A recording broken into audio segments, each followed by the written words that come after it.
ഇനി വേറൊരു കൂട്ടം ആളുകൾ അല്ലാഹു സുബ്ഹാനഹു വ തആലക്ക് പങ്കുകാരെ ചേർക്കുകയാണ്.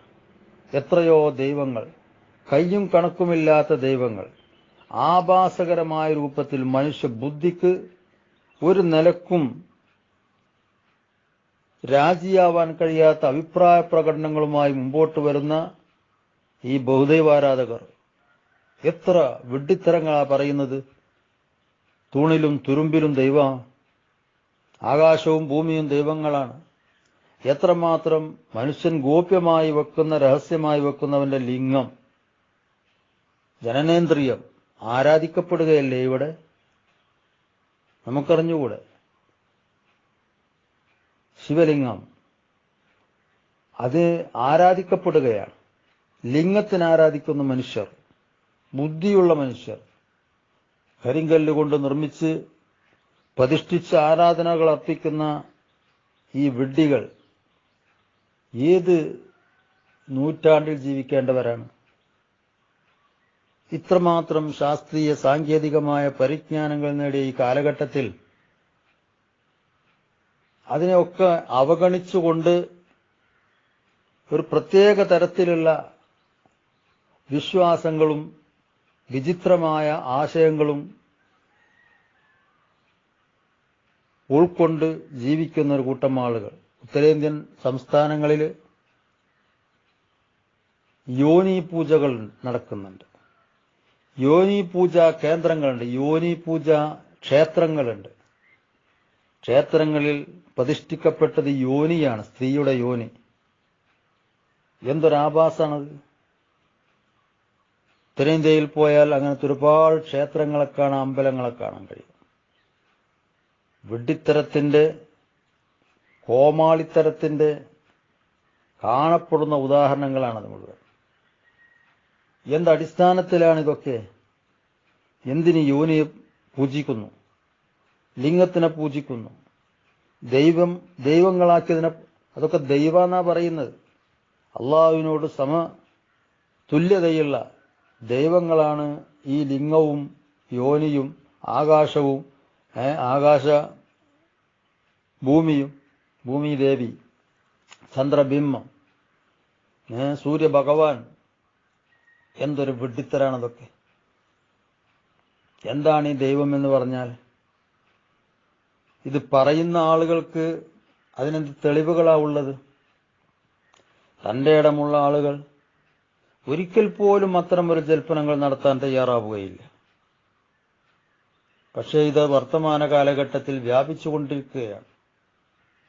ഒരു വൃക്ഷം, ആ വൃക്ഷം ഏതോ നിലക്ക് അവിടെ മുളച്ചു പൊന്തി, പക്ഷെ പിന്നെ ദൈവമായി മാറുകയാണ്. ഒരു കല്ല് ഏതോ നിലക്ക് അവിടെ പ്രതിഷ്ഠിക്കപ്പെട്ടു, അല്ലെങ്കിൽ ആ കല്ല് അവിടെ നിലനിൽക്കുന്നു. അത് കാണുമ്പോൾ അത് ദൈവമാണെന്ന് വിശ്വസിച്ച് അതിന് പൂജകൾ അർപ്പിക്കുകയാണ്, അതിനോട് സഹായം ചോദിക്കുകയാണ്. എന്തൊരു വിഡ്ഢിത്തരമാണിത്! ജാഹിലിയ്യ കാലഘട്ടത്തിലെ അള്ളാഹുവിനെ പഠിപ്പിച്ചു കൊടുക്കാൻ ആരുമില്ലാത്ത, തികച്ചും ആ അജ്ഞതാ കാലഘട്ടം, ഫത്രത്തിന്റെ കാലഘട്ടത്തിലെ അള്ളാഹുവിന്റെ ബുദ്ധി കൊണ്ട് അള്ളാഹുവിനെ കുറിച്ച് ചിന്തിച്ച ആളുകൾ പറഞ്ഞില്ലേ, അറബ്ബം വാഹിദൻ അം അൽഫ റബ്ബി അദീനു ഇദാ തഖസ്സമത്തിൽ ഉമൂറു തറക്തുൽ ലാത വൽ ഉസ്സാ ജമീഅ കദാലിക യഫ്അലു റജുലുൽ ബസീറു. ഒരു രക്ഷിതാവിനെയാണോ 1000 രക്ഷിതാവുകളെയാണോ ഞാൻ ആരാധിക്കേണ്ടത്? ഈ രൂപത്തിൽ കാര്യങ്ങൾ മുമ്പോട്ട് നീങ്ങുമ്പോൾ.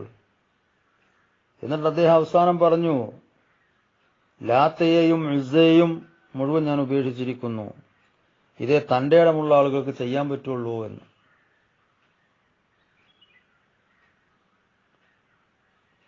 അൽ ബഅറത്തു തദുല്ലു അലൽ ബഈർ വാസറുൽ അഖ്ദാമി തദുല്ലു അലൽ മസീർ.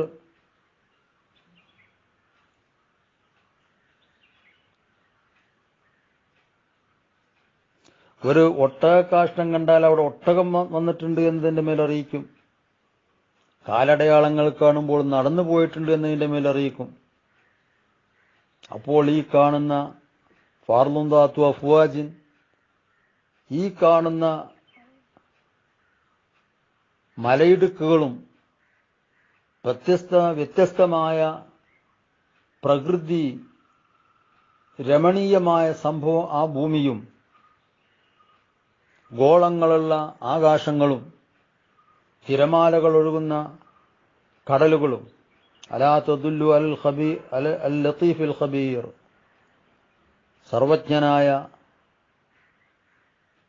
ഒരല്ലാഹുവിന്റെ മേൽ അറിയിക്കില്ലേ എന്ന് ചോദിച്ചൊരു കാട്രബിയ ബുദ്ധിയുള്ള മനുഷ്യനാണ്. ബുദ്ധിയുള്ള ആളുകൾക്ക് അങ്ങനെ ചിന്തിക്കാൻ പറ്റുള്ളൂ. അതല്ലേ പരിശുദ്ധ ഇസ്ലാമിന്റെ പ്രത്യേകമായ പ്രഖ്യാപനങ്ങൾ ഖുർആൻ നിറഞ്ഞു നിൽക്കുകയാണ്. ചിന്തിക്കാനാ പറയുന്നത്. ചിന്തിക്കാൻ പാടില്ല എന്ന് പറയുന്ന ആളുകൾ വിശ്വാസത്തിന്റെ പേരിൽ സ്വയം അവൻ ഉൾക്കൊണ്ടൊരു വിശ്വാസം, ആ വിശ്വാസത്തിന് പ്രാമുഖ്യം നൽകി അവൻ പറയുന്ന കാര്യങ്ങൾ, ആ വിശ്വസിക്കുന്ന കാര്യങ്ങൾക്ക് പ്രാമുഖ്യം നൽകിക്കൊണ്ടുള്ള ജീവിതവും നിലനിൽപ്പും അതേറ്റവും വലിയ അബദ്ധമാണ് എന്ന് ലോകത്തിന് മനസ്സിലാകാവുന്ന രൂപത്തിൽ ഇവിടെ പ്രകടമാകുമ്പോൾ പരിശുദ്ധ ഖുർആൻ പറയുന്നത് നിങ്ങൾ അങ്ങനെ ഒരിക്കലും വെറും വിശ്വാസത്തിന്റെ പേരിലോ അതല്ലെങ്കിൽ ഏതെങ്കിലും ഊഹാപോഹങ്ങളുടെ പേരിലോ ഐതിഹ്യങ്ങളുടെ പേരിലോ ഒരു കാര്യത്തെ നിങ്ങൾ അംഗീകരിക്കേണ്ടതില്ല. അഫലാ തഅതബിറൂൻ അഫലാ തതഫക്കറൂൻ അഫലാ തഅഖിലൂൻ. അല്ലാഹു ചോദിക്കുക, ചിന്തിച്ചൂടെ നിങ്ങൾക്ക്, ആലോചിച്ചൂടെ നിങ്ങൾക്ക്? അങ്ങനെ പരിശുദ്ധമായ ഖുർആൻ നിറഞ്ഞു നിൽക്കുകയാണ് ചിന്തിക്കാൻ പറഞ്ഞിട്ട്. എത്രയോ കാര്യങ്ങൾ അല്ലാഹു തആല വിവരിക്കുന്നുണ്ട്. അത് മുഴുവനും സത്യത്തിലേക്ക് കൊണ്ടുപോകാനുള്ളതാണ്. പക്ഷേ പണ്ട് അരിസ്റ്റോട്ടിൽ പറഞ്ഞതുപോലെ ശുഷ്കമായ പഠനം മനുഷ്യനെ അന്ധതയിലേക്കും അജ്ഞതയിലേക്കും നയിക്കുമ്പോൾ ആഴമായ പഠനം മനുഷ്യനെ ദൈവത്തിലേക്ക് അടുപ്പിക്കുന്നു എന്ന് മുസ്ലിം അല്ലാത്ത അറസ്താത്താലീസ് പറഞ്ഞു. അതാണ് യാഥാർത്ഥ്യം. എന്നാൽ ഇതിനൊന്നും പ്രാമുഖ്യം കൊടുക്കാത്ത, ഇതിനൊന്നും പരിഗണന നൽകാത്ത, ബുദ്ധി കൊണ്ട് ചിന്തിക്കാൻ അവസരം നൽകാത്ത, ബുദ്ധി കൊണ്ട് ചിന്തിച്ചതിന്റെ പേരിൽ ദാർശനികന്മാരെ ചുട്ടുവന്ന, വെടിവെച്ചുവന്ന, നശിപ്പിച്ച, യമപുരിയിലേക്ക് അയച്ച, കഴിഞ്ഞ കാലത്തുള്ള വെറും വിശ്വാസവും ആദർശവും അബദ്ധജടിലമായ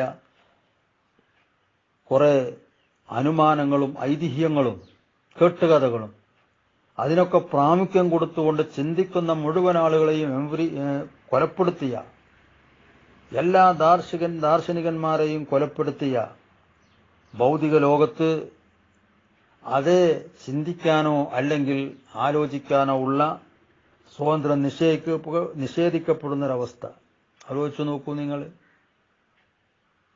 നമുക്കറിയാവുന്നതുപോലെ തന്നെ ഗ്രന്ഥങ്ങളെപ്പറ്റിയും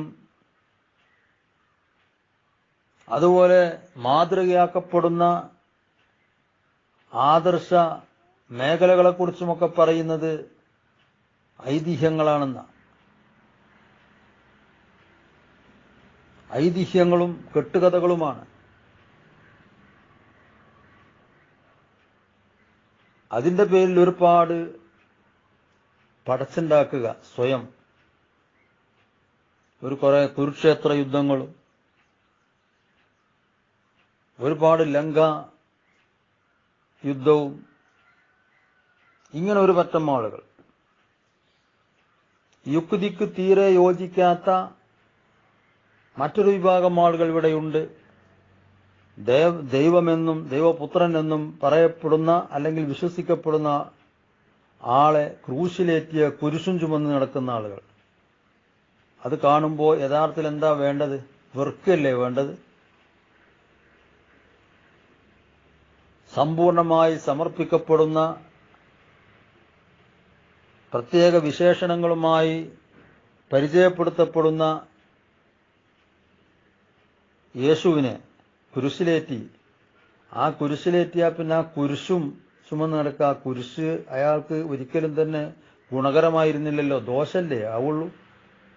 അയാളെ കുരിശിലേറ്റിയപ്പോൾ ആ കുരിശ് ചുമന്ന് നടക്കണ എന്തിനാ? അത് കാണുന്നിടത്തോളം വെറുക്കുക വേണ്ടത്. മഹാനായ ഈസാ നബി അലൈഹി ഇസ്ലാം ഖിയാമത്ത് നാളിന്റെ അടുത്ത് ഇറങ്ങി വരുമ്പോൾ ചെയ്യുന്ന പ്രത്യേകമായ പ്രവർത്തനങ്ങളിൽ ഒന്ന് കുരിശുകളെ തകർക്കുക എന്നുള്ളതായിരിക്കും. ഹദീസിൽ കാണാൻ കഴിയും. കാരണം അത് അബദ്ധമാണ്. അതിനെ കണ്ടാൽ അതിനെ ആദരിക്കല്ല വേണ്ടത്, അതിനെ ബഹുമാനിക്കല്ല വേണ്ടത്, അത് കഴിയുന്നിടത്തോളം നശിപ്പിക്കുക വേണ്ടത്. പക്ഷെ അങ്ങനെയല്ല ചെയ്യുന്നത്. എല്ലാ വിഷയത്തിലും ഇങ്ങനെ യുക്തിക്ക് തികച്ചും എതിരായ കാര്യങ്ങളാണ് ഇവിടെ പ്രാവർത്തികമാക്കപ്പെടുന്ന എല്ലാ വിഭാഗം ആളുകളും. ഇനിയുമുണ്ട് വേറൊരു കൂട്ടം ആളുകൾ, ഒരു അടിസ്ഥാനവുമില്ലാതെ അല്ലാഹു സുബ്ഹാനഹു വ തആലയുടെ ഗുണങ്ങളെയും വിശേഷണങ്ങളെയും നിഷേധിക്കുന്ന ആളുകൾ. അള്ളാഹുവിനൊരു മനുഷ്യനോട് തുല്യമാക്കി. അള്ള ഇരിക്കുന്നു, അള്ള കടക്കുന്നു, അള്ള ചിരിക്കുന്നു, അള്ള ഇറങ്ങുന്നു, അള്ള കേറുന്നു എന്നൊക്കെ പറഞ്ഞ് പഠിപ്പിക്കപ്പെടുന്നൊരു അള്ളാഹു, കയ്യും കാലുമുള്ള അള്ളാഹു, കണ്ണും നാക്കും മൂക്കും ഉള്ള അള്ളാഹു, ഇതെന്തല്ലാഹുവാ? അള്ളാഹു സുബ്ഹാനഹു വ തആലയെ കുറിച്ച് ചെറിയ കുഞ്ഞുങ്ങളാകുമ്പോൾ തന്നെ നാം പഠിക്കുന്നത് എന്താണ്? അള്ളാഹു തആല മുഖാലിഫുൽ ഹവാദിസാണ്. ഒരു ഹവാദിസിനോടും ലോകത്തുള്ള ഒരു വസ്തുക്കളോടും അള്ളാഹു തആലയെ കമ്പയർ ചെയ്യാൻ പറ്റൂല. ഒന്നിനോടും അള്ളാഹു തആലക്ക് തുല്യതയില്ല. ഇതാണ് നാം നേരത്തെ പഠിച്ചത്. എന്നിട്ടും മുസ്ലിങ്ങളാണെന്ന് സ്വയം അഭിമാനിക്കുന്ന ആളുകൾ അള്ളാഹു തആലക്ക് കൈയുണ്ട്, കാലുണ്ട്, കണ്ണുണ്ട്, നാക്കുണ്ട്, മൂക്കുണ്ട്, ചിരിക്കുന്നുണ്ട്, ഇരിക്കുന്നുണ്ട്, കടക്കുന്നുണ്ട്, ദേഷ്യപ്പെടുന്നുണ്ട് എന്നൊക്കെ പറഞ്ഞുകൊണ്ട് അല്ലാഹു സുബ്ഹാനഹു വ തആലയുടെ ഗുണങ്ങളെയും വിശേഷണങ്ങളെയും നിഷേധിക്കുന്ന ആളുകൾ, അവർക്ക് എന്ത് അടിസ്ഥാനമുണ്ട്? എന്ത് തെളിവുകളുണ്ട്? മഹാനായ നബി സല്ലല്ലാഹു അലൈഹി വസല്ലമ തങ്ങൾ അള്ളാഹുവിനെ കണ്ടു. റസൂലുള്ളാഹിനോട് ചോദിച്ചു, എങ്ങനെയാ കണ്ടത് എന്ന്, എവിടുന്നാ കണ്ടത് എന്ന്. അറിയില്ല എന്നാ മറുപടി.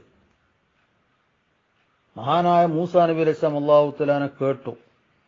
തുർസീന പർവ്വതത്തിൽ വെച്ച് അല്ലാഹു സുബ്ഹാനഹു വ തആലയുമായി സംഭാഷണം നടത്തി. പരിശുദ്ധ ഖുർആൻ പറയുന്നു, വകല്ലമ അല്ലാഹു മൂസാ തക്ലീമ. മൂസാ നബി അലൈഹി സ്വലാമിനോട് ചോദിച്ചു, നിങ്ങൾ എവിടുന്നാ കേട്ടത്? അറിയില്ല. അല്ലാഹു തആലയുടെ സംസാരത്തിന് അക്ഷരങ്ങളുണ്ടായിരുന്നോ? ഇല്ല. പിന്നെങ്ങനെ കേട്ടു? എനിക്കറിയില്ല. ഇങ്ങനെ ലോകത്തുള്ള ഒരു വസ്തുവിനോടും തുല്യപ്പെടുത്താത്ത രൂപത്തിലാണ് മഹാന്മാരായ പ്രവാചകന്മാര് അല്ലാഹു തആല നമുക്ക് മനസ്സിലാക്കി തന്നതെങ്കിൽ അതിന് വ്യത്യസ്തമായി ഏതെങ്കിലും ഒരു കഷ്ണം ആയത്ത്, ഒറ്റ കഷ്ണം ആയത്ത് അപ്പുറം ചെത്തിമുറിച്ച് ഒരു കഷ്ണം ആയത്തെടുത്തുകൊണ്ട്, അല്ലെങ്കിൽ ഒരു ഹദീസിന്റെ ഒരു കഷ്ണം എടുത്തുകൊണ്ട് ഇത് ഞങ്ങളുടെ വാദത്തിന്റെ എവിഡൻസ് ആണെന്ന് പറഞ്ഞ് മുമ്പോട്ട് വരുന്ന വിഭാഗം ആളുകൾ, അവർക്കും യഥാർത്ഥത്തിൽ ഒരു മാർഗദർശകനില്ല. അവരാ പറയുന്ന വാദത്തിന് ഗ്രന്ഥത്തിന്റെ പിന്തുണയില്ല. ലദുന്നിയായ ഇൽമു അവർക്ക് ലഭിച്ചിട്ടില്ല. പിന്നെ എങ്ങനെ? പരിശുദ്ധ ഖുർആൻ പറഞ്ഞ കാര്യങ്ങൾ അപ്പടി ബാഹ്യമായി സ്വീകരിക്കാനുള്ള അധികാരം നമുക്കില്ലല്ലോ. അല്ലാഹു തആല തന്നെ പരിശുദ്ധ ഖുർആനിൽ അല്ലാഹു പരിചയപ്പെടുത്തിയ എന്താണ്? ലിതുബയ്യിന ലിന്നാസി മാ നുസില ഇലൈഹിം. അവരിലേക്ക് അയക്കപ്പെട്ട ഗ്രന്ഥത്തിന് നബിയെ നിങ്ങളാണ് വിശദീകരിച്ചു കൊടുക്കേണ്ടത്. ആ വിശദീകരണം റസൂലുള്ളാഹിക്ക് എവിടെ നിന്ന് കിട്ടി? അള്ളാഹുവിന്റെ റസൂലിലേക്ക് ഈ വിശദീകരണം എവിടുന്നാ കിട്ടിയത്? അതും അല്ലാഹു തആല തന്നെ ഖുർആനിൽ പറയുന്നുണ്ട്. അല്ലാഹു വിശദീകരിക്കുന്നത് സുമ്മ ഇന്ന അലൈനാ ബയാന. നാമാണ് ആ പരിശുദ്ധ ഖുർആന്റെ വിശദീകരണം പറയുക. അത് നാം ഏറ്റെടുത്തിരിക്കുന്നു. ഇന്ന അലൈന, നമ്മുടെ മേൽ ബാധ്യതയായി നാം ഏറ്റെടുത്തിരിക്കുന്നു. അല്ല പറയാ, അള്ളാഹു എന്നെ ഏറ്റെടുക്കുകയാണ്. വേറെ ആർക്കും അല്ലാഹു തആല മേൽ അടിച്ചേൽപ്പിക്കാൻ കഴിയില്ലല്ലോ. നാമാണ് ആ ഖുർആൻ വിശദീകരിക്കണം. ആ വിശദീകരണമാണ് നബി സല്ലല്ലാഹു അലൈഹി വസല്ലമ തങ്ങൾക്ക് അല്ലാഹു സുബ്ഹാനഹു വ തആല നൽകുന്നത്. ആ വിശദീകരണം ആണ് ബഹുമാനപ്പെട്ട റസൂലുള്ള സഹാബാക്കൾക്ക് പഠിപ്പിക്കുന്നത്. ആ മഹാത്മാക്കളായ സഹാബാക്കളാണ് പരിശുദ്ധ ദീനുൽ ഇസ്ലാമിനെ ലോകത്തിന് പരിചയപ്പെടുത്തുന്നത്. ആ സഹാബാക്കളെ പിന്തുപറ്റി ജീവിക്കാനാണ് അള്ളാഹു തആല നമ്മോട് നിർദ്ദേശിക്കുന്നത്. അതാണ് ഇവിടുത്തെ പരിശുദ്ധ ദീനുൽ ഇസ്ലാമിന്റെ കഴിഞ്ഞകാല വക്താക്കൾ മുഴുവൻ അനുവർത്തിച്ചത്. അതിന് വിരുദ്ധമായ രൂപത്തിൽ ഏതെങ്കിലും പുതിയ വാദഗതികളുമായി വരുമ്പോൾ അത് സ്വീകരിക്കപ്പെടാൻ കഴിയില്ല. യദുല്ലാഹി ഫൗക അയ്ദിഹിം എന്ന് പറയുന്നതിന് അള്ളാഹുവിന്റെ റസൂല് എന്താണ് അതുകൊണ്ട് ഉദ്ദേശിച്ചത്? അള്ളാഹ്ക്ക് കൈയുണ്ട് എന്നാണോ? അതാണോ സഹാബാക്കൾ പഠിപ്പിച്ചത്? അതാണോ താബീയങ്ങൾ പഠിപ്പിച്ചത്? അതാണോ താബീയങ്ങൾ പഠിപ്പിച്ചത്? അല്ല, അതിനർത്ഥം വേറെയാണ്. പക്ഷേ ആ ഖുർആൻ ആ ഒരു കഷ്ണം എടുത്തുകൊണ്ട് അള്ളാഹു തആലാക്ക് കൈയുണ്ട് എന്ന് പറയുമ്പോൾ, അള്ളാഹു തആലാക്ക് മുഖമുണ്ട് എന്ന് പറയുമ്പോൾ എത്ര വലിയ അബദ്ധമാണ് അവൻ ചെയ്യുന്നത്. അള്ളാഹു തആലാന്റെ സിഫത്തുകളെ നിഷേധിക്കുന്ന ഈ അവസ്ഥ, അവരും ഈ കൂട്ടത്തിൽപ്പെട്ടവരാണ്. യുജാദിലു ഫില്ലാഹി ബിഗൈരി ഇൽമിൻ വലാ ഹുദൻ വലാ കിതാബിൻ മുനീർ. ഏതായിരുന്നാലും അത്തരം ഒരു കൂട്ടം ആളുകളും മനുഷ്യരുടെ കൂട്ടത്തിലുണ്ട്. തെളിവെന്താണെന്ന് ചോദിച്ചാൽ അവർക്ക് തെളിവ് പറയാനില്ല. തുടർന്നുള്ള ആയത്തിൽ അങ്ങനെയാ പറയുന്നു, വൈദാ ഖീല ലഹും 21-ാമത്തെ സൂക്തം, വൈദാ ഖീല ലഹും ഇത്തബിഉ മാ അൻസലല്ലാഹു ഖാലൂ ബൽ നത്തബിഉ മാ വജദ്നാ അലൈഹി ആബാഅനാ അവലൗ കാന അശ്ശൈത്താനു യദ്ഉഹും ഇലാ അദാബിസ് സഈർ.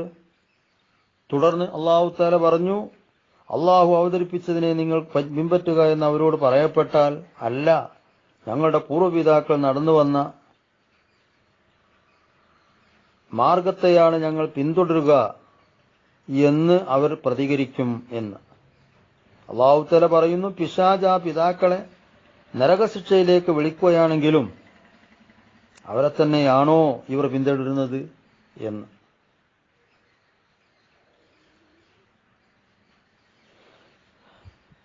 ഇൻഷാ അല്ലാഹ് വിശദീകരണം നമുക്ക് പിന്നെ ആകാം. അല്ലാഹു സുബ്ഹാനഹു വ തആല തൗഫീഖ് ചെയ്യുമാറാവട്ടെ. നാം പറഞ്ഞതിനെയും കേട്ടതിനെയും ഒക്കെ അല്ലാഹു തആല നമ്മളൊക്കെ ഒന്ന് സ്വീകരിക്കുമാറാവട്ടെ. അല്ലാഹു നമ്മെ ഹിദായത്തിന്റെ അഹ്ലുകാരാക്കി മാറ്റുമാറാവട്ടെ. ഹിദായത്ത് കിട്ടി ആഖിബത്ത് നന്നാവുന്നവരുടെ കൂട്ടത്തിൽ അല്ലാഹു ഉൾപ്പെടുത്തി തരുമാറാവട്ടെ. അല്ലാഹു തആലാന്റെയും റസൂലിന്റെയും ഹുബ്ബും റിളാവും ലഭ്യമാകുന്നവരുടെ കൂട്ടത്തിൽ അല്ലാഹു തആല നമ്മെയും ഉൾപ്പെടുത്തി അനുഗ്രഹിക്കുമാറാവട്ടെ. എല്ലാവരും ദുആ ചെയ്യുക. അസ്സലാമു അലൈക്കും വറഹ്മത്തുള്ളാഹി വബറകാതുഹു.